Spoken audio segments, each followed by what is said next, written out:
Seja muito bem-vindo ao canal do Trouxa. Meu nome é Michael Fell, eu sou o autor do livro Manual do Trouxa. Esse livro vai te ajudar a ter uma mente filosófica. Ele é meio que a porta de entrada para quem nunca estudou filosofia começar a desenvolver uma mente filosófica. E para as pessoas que já estudam filosofia, ele vai te levar para algumas reflexões profundas, com uma abordagem mais simples, tá? Então, se você tiver interesse, o meu livro está aqui na descrição, né? Os links para você conseguir o livro estão na descrição. Tem formato físico, esse é o da Amazon, tá? Tem outro formato aqui, que ele é um pouco maior, ó, que é o formato da Wiclap, tá bom? Então, ambos estão disponíveis aqui no canal, tá? No banner do canal aqui na descrição do vídeo. Você também consegue ele em formato Kindle pela Amazon, ou se você mandar um e-mail ali pro canal do trouxa 13@gmail.com.br, você consegue comprar o PDF direto comigo pelo link do Vaquinha, tá bom? Bom, feito o merchan aqui, vamos continuar a nossa série sobre o São Tomás de Aquino e as 5 vias. Esse vai ser o vídeo número 5, que eu vou falar sobre a via número 4, se eu não me engano, que é sobre os graus de perfeição. Então, um popularizador aí desse argumento, né, para você que gosta de debates de agnósticos e ateus e religiosos, é o William Lane Craig, né? Tem um debate legal dele que é The God Debate 2, que é ele versus o Sam Harris. Eles vão falar sobre se Deus não existir, a gente tem algum fundamento para os nossos valores morais e aí as nossas obrigações éticas, né? É um debate interessante sobre, se você tiver paciência, acho que são 2 horas, mas vale a pena, tá? Então, qual que é essa via número 4 aí, né, que segundo São Tomás de Aquino, provaria a existência de Deus? Então, ele vai falar de um conceito de... basicamente um conceito das relações entre os adjetivos aí que a gente usa. Como assim, Mike? Relação de adjetivo? Então, imagina que para eu falar que uma coisa é boa, eu necessariamente preciso ter um parâmetro, então um grau máximo de bondade, vamos dizer assim, ou um grau máximo dessa coisa boa, para que sirva, né, como uma régua e falar que algo é mais ou menos bom. Se eu falo que algo é perfeito, eu preciso de um grau máximo aí de perfeição. Se eu falo sobre algo virtuoso, enfim, pensa em todos os adjetivos que vão descrever uma coisa que nós consideramos boas. É um adjetivo que classifica outro adjetivo, né? Mas pensa o seguinte, ó, que para que faça sentido eu falar que algo é certo ou errado, eu preciso ter um juízo de valor, ou seja, um critério. É certo e errado em relação ao quê? Então pensa no fim, né, no propósito de eu qualificar algo dessa maneira. Então, ó, por que eu classifico algo dessa maneira? Da onde que vem esse meu conceito? Então, da onde que adjetivos vêm, tá? Então, a gente tem alguns problemas aí, porque tem pessoas que fazem aquela falácia subjetivista, que é o quê?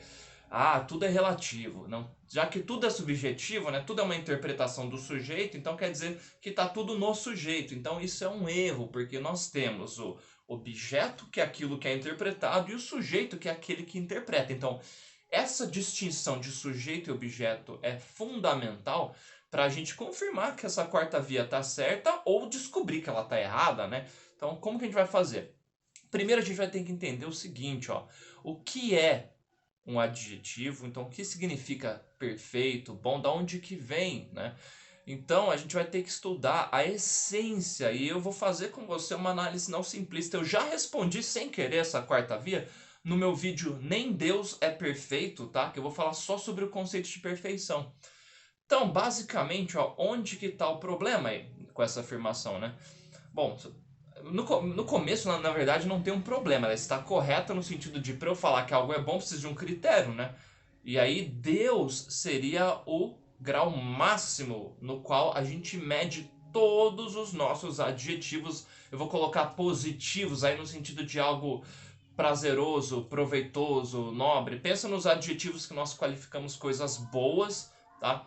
E não no sentido de algo ruim, que é o que a gente classifica, o que a gente considera como um mal, tá? Então, Deus seria o grau máximo de perfeição na qual toda classificação posterior é possível. Então só é possível falar que algo é bom ou mal porque existe um critério, né? E esse critério máximo, essa régua máxima aí, ela é perfeita. Ela é o grau máximo de todos os adjetivos que a gente usa. Todos os adjetivos bons, tá? Eu não tô colocando entre aspas porque bom também é um adjetivo, né? Tá. Qual que é o problema disso? Primeiro, ó, a gente separa sujeito e objeto. Então, sujeito é quem interpreta, o objeto é quem é interpretado. A única certeza, eu disse no vídeo 2 ali, quando eu descrevi o método que o São Tomás de Aquino usa, e o Aristóteles usou também. Então, a única certeza que você tem, a princípio, é que você é algo que existe e está ciente disso. Essa é a única certeza que você tem, a princípio. Depois, né, você consegue fazer outras deduções, mas a única certeza que você tem a princípio é simplesmente isso, ó, você é algo que existe e está ciente disso. Então, essa é uma certeza axiomática. Se você tentar provar que ela está errada, não, eu não existo. Então, se você já está fazendo uma proposição, você já confirmou, né? E você consegue perceber que você existe por ter dúvida, né? E você pega a reflexão do Descartes. A partir daí, a primeira coisa que vai ser o seu primeiro objeto de análise é você mesmo. Então, por isso que a consciência ela é tão interessante, porque a consciência ela é a única coisa que, ao mesmo tempo, ela é sujeito e objeto. Porque o sujeito só existe a partir da consciência, como ele identifica a própria existência, né? Opa, eu cogito ergo sum, aí eu penso, logo existo. E aí ele começa a fazer uma autoanálise, então, ao mesmo momento, a consciência ela é o objeto porque eu estou interpretando, só que para existir o interpretador ele precisa estar consciente. Então são conceitos axiomáticos, ou seja, não dá para eu provar que isso está errado porque eu confirmaria, né? A partir daí a gente fala, pô, se eu existo em algum local, será ou só existe eu? Tudo que eu estou vendo aí, que eu estou sentindo na minha imaginação, então você começa a inferir outras coisas, né? Aí você vai pensar nas coisas que existem fora da sua mente. Então, nos objetos que você começa a observar uma característica, e isso é importante. E aí você cria um adjetivo, tá? Então, a gente consegue definir algumas premissas aqui, ó. Todo adjetivo, ele é ontologicamente, quando eu digo ontológico, eu quero dizer por essência subjetivo. A existência de um adjetivo está condicionada à existência de um sujeito. Se não houver sujeitos, não há interpretação, porque o sujeito, por definição aqui, é o que interpreta, o objeto é o que é interpretado. Se não tiver sujeito, não tem interpretação. Não quer dizer que não existiriam objetos. Eu estou dizendo que não existiriam sujeitos interpretando os objetos existentes, tá? Então pensa no universo antes de existir consciência, ou seja, existiam aí várias coisas, porém não tinha nada interpretando essas várias coisas, né? Você pode até pensar no universo onde existia a vida, por exemplo. Aí o São Tomás de Aquino, um tomista, poderia falar, tá, então pensa em Deus, né, como o primeiro e único, o primeiro sujeito aí que, né, possibilitou a existência de todos os outros. Aí você vai ter que assistir os meus vídeos comentando a via 1, 2 e 3, tá? Vão estar na mesma playlist, então não vou falar disso agora, porque eu já falei nos outros vídeos, né, nos vídeos anteriores a esse. Então, ó, todo adjetivo ele é, por essência, condicionado a um sujeito. Precisa ter um sujeito para que existam adjetivos. Portanto, né, o adjetivo em si ele não está no objeto, ele está na interpretação do sujeito. A interpretação do sujeito pode ser a priori, ou seja, dentro da minha mente aqui eu refleti, né, como é a primeira interpretação que a gente faz, eu penso, logo eu existo, tá? Pensa numa pessoa cega, surda e muda, então ela está ciente que ela existe, mas imagina ali, ela não tem estímulos auditivos, estímulos visuais, né? Ela só tem a mente dela ali percebendo, mas imagina que ela tá percebendo que alguma coisa ali tá acontecendo, né? Então, a gente consegue conceber essa ideia. Então, os 5 sentidos, eles não são uma garantia de um conhecimento real daquilo que eu estou tentando conhecer. Eu posso cair numa ilusão de ótica, eu posso estar com os meus 5 sentidos alterados, né? Então, parece estranho falar, mas imagina que existam cores que nosso olho não consegue captar aí. Então, a cor em si, o fenômeno de cor, tem a ver com o comprimento da onda, né, daquele objeto. Então imagina que existam cores que eu não consigo ver. Não quer dizer que ela não existe. Quer dizer que eu não tenho capacidade suficiente de interpretá-la. Então, quando eu falo que existir é possuir a capacidade de ser interpretado, não significa que só existe se for interpretado. Possui a capacidade. Então, o fato de alguém não me conhecer não quer dizer que eu não exista. Então, é importante a gente entender isso, que assim, se Deus existir e a gente não puder entender ele, né, que é a ideia do São Tomás de Aquino, não quer dizer que ele não exista, porque eu posso observar os efeitos, né, que esse Deus teria supostamente causado. Então, gente, ó, pensa o seguinte, os 5 sentidos não são uma garantia de minha interpretação estar correta. Pode ser que eu conheça algo através dos 5 sentidos e pode ser que eu me engane.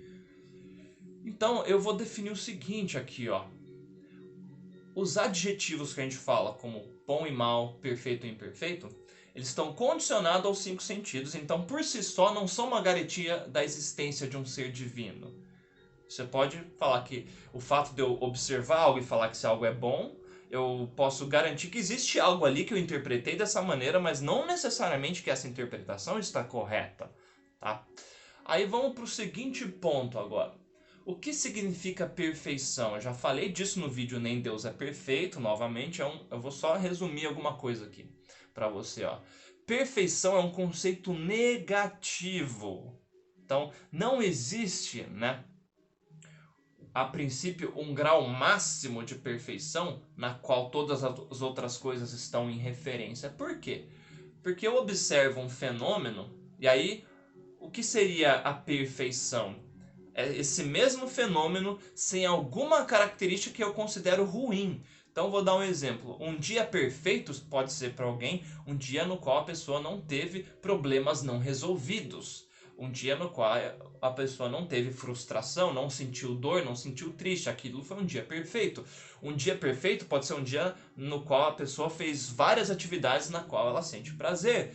Então percebe que perfeição é um sentido, é um conceito negativo. Conceitos negativos, eles só são possíveis a partir de uma interpretação de algo que eu assumo que existe fora da mente, aí eu crio um conceito de uma realidade na qual aquele conceito é diferente. Então, por exemplo, um mundo perfeito seria um mundo sem desigualdade social, um mundo perfeito seria um mundo sem sofrimento, e tem várias interpretações possíveis. Não quer dizer que o fato de eu imaginar tal realidade prove que essa realidade exista. Só prova que é possível eu criar um conceito negativo a partir de algo que eu interpretei. Percebem?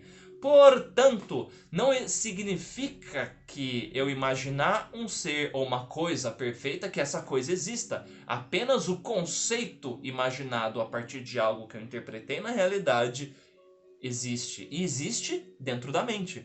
Conceitos existem dentro da mente a partir de coisas que eu assumo existir fora da mente. Portanto, não é necessário que exista um grau máximo de perfeição, porque eu crio o conceito de perfeição através de uma observação dos 5 sentidos. Pensa no aquele é um filme perfeito, porque o roteiro é amarradinho, as atuações são maravilhosas, a trilha sonora, esse é um filme perfeito. Tá? Eu nunca vi um filme perfeito que sempre tem alguma parte do filme que eu não gostei. Percebe, gente, como que eu... Pensa no belo máximo. Aí, beleza, a gente sabe que tem uma relação aí com simetria, né? Entre outros conceitos aí que você observa na natureza. Então você fala, algo perfeito seria algo sem assimetrias dentro do conceito beleza, entende? Quanto mais simétrico aí, mais perfeito em termos de beleza seria. Então, o belo máximo, aí o grau máximo de beleza é a partir de uma via negativa, gente. Quando eu falo em bom e mal, então, o que significa bom e mal? O conceito de bom e mal, ele vem da nossa necessidade biológica, que parte de um determinismo existencial aí, de preservar a nossa própria existência. Então, se você fizer uma análise e passar um pente fino, ó, tudo que o ser humano considera mal é o que ele interpreta que irá potencializar a sua existência, a sua extinção.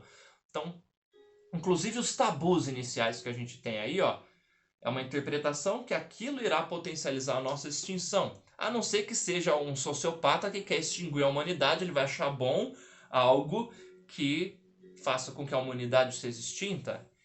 E tudo que a gente considera bom é o que a princípio a gente considera que irá potencializar a nossa existência. Então esse aí é o arquê, então um elemento único que está no movimento de todo organismo vivo. Para a natureza, nós somos meros veículos transportadores dos nossos genes. O fato da gente ter consciência não foge desse mecanismo evolutivo aí, biológico. A consciência ela vem de uma capacidade de adaptação aqui. Então, o fato da gente conseguir criar um conceito não quer dizer que nós estamos alheios a esse determinismo biológico aí. Quando você fala que algo é bom ou ruim, você está querendo dizer, na minha percepção, aquilo vai potencializar a nossa extinção ou a nossa existência aí. O impulso que rege todo organismo vivo é continuar existindo, né? Da ameba até seres conscientes aí, né? Então percebe que não é necessário um grau máximo de perfeição aí para que todos os outros adjetivos estejam subjugados, né?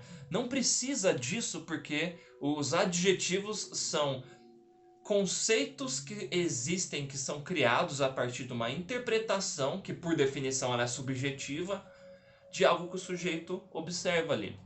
Então ele observa algo, e aí ele pega esse observável, ele cria um adjetivo para conseguir descrever. Então adjetivos servem aí para a gente conseguir qualificar as coisas. Então a quarta via está refutada aqui, cara. E eu nem estou falando no sentido de arrogância. E se tiver algum erro aí na minha interpretação, você pode me corrigir. Mas você vai ter que definir o que é um adjetivo, tá? A separação de sujeito-objeto. E qual que é o mecanismo aí, né, para um adjetivo passar a existir? Eu acabei de descrever nesse vídeo, tá bom? Eu vou ficando por aqui novamente. Se você quer desenvolver uma mente filosófica, eu te recomendo o livro Manual do Trouxa, tá? Você pode se guiar pelas playlists desse canal. Tem algumas reflexões do livro feitas aqui nos vídeos também, tá? Muito obrigado por ficar comigo até aqui. Se você caiu de paraquedas nesse vídeo, assista aos outros e eu vou te recomendar aqui, ó. Acho que vai estar um desses dois aqui, a playlist Neosimplismo, que é sobre a linha de pensamento filosófico que eu criei, tá? É um método para a gente buscar a verdade, evitando aí pressupostos, tá? E egocentrismo metodológico. Muito obrigado e beijo do trouxa.